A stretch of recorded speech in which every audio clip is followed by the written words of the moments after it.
सर्व स्टाफ आणि मुख्याध्यापिका भोसले मॅडम यांचा मनापासून मी आभार व्यक्त करते. कारण माझा इथं सन्मान केला आणि मला इथं बोलावलं त्याबद्दल मी तुमच्या मनापासून आभार व्यक्त करते. खरं तर जिजामाता म्हटलं की अख्ख्या महाराष्ट्रातच गजबजा असतो. आणि मी जेव्हा स्पर्धेला गेले त्या स्पर्धेचं एक वेगळं वैशिष्ट्य मी तुम्हाला सांगते.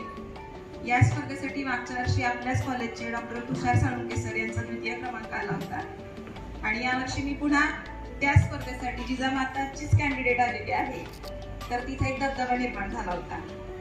जिजामाता म्हटलं की थोडंसं लोकांना घाबरायला होतं आणि जिजामाता प्रॅक्टिसिंग स्कूल असू देत किंवा जिजामाता अध्यापिका विद्यालय असू देत, तर या दोन्ही शाखांचं ऑल महाराष्ट्रामध्ये खूप नाव लौकिक आहे.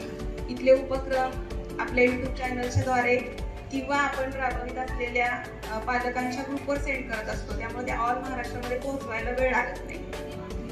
खऱ्या अर्थानं हा माझा जो नंबर आलेला आहे तो केवळ तुषार साळुंखे सर आणि आमच्या कॉलेजच्या प्राचार्या कदम मॅडम यांच्यामुळेच आलेला आहे. असं का? तर मार्गदर्शन आणि प्रेरणा देणाऱ्या कॉलेजच्या प्राचार्या आहेत की त्यांनी सांगितलं यावर्षी दुसऱ्यांना संधी देऊयात आपण. आणि मागच्या वर्षी साळुंखे सरांचा नंबर आला होता त्यामुळे मला त्यांचा गायडन्स उपयोगी झाला. आणि मॅडमनी कृती संशोधन म्हणजे काहीतरी नवोपक्रम राबवा अशी कल्पना दिल्यामुळे आपण मग ते नवचैतन्याने नवोपक्रम राबवू लागलो.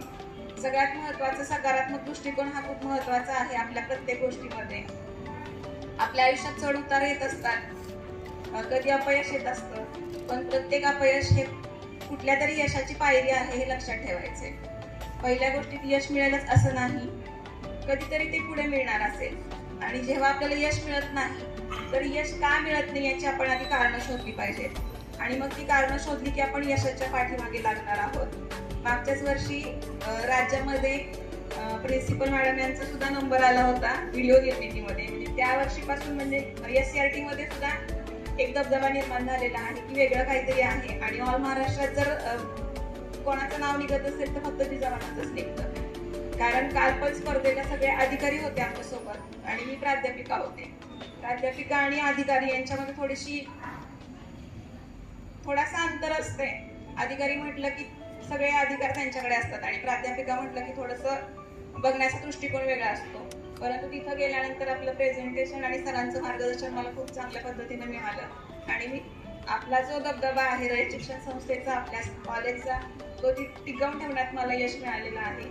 आणि मी तर म्हणेन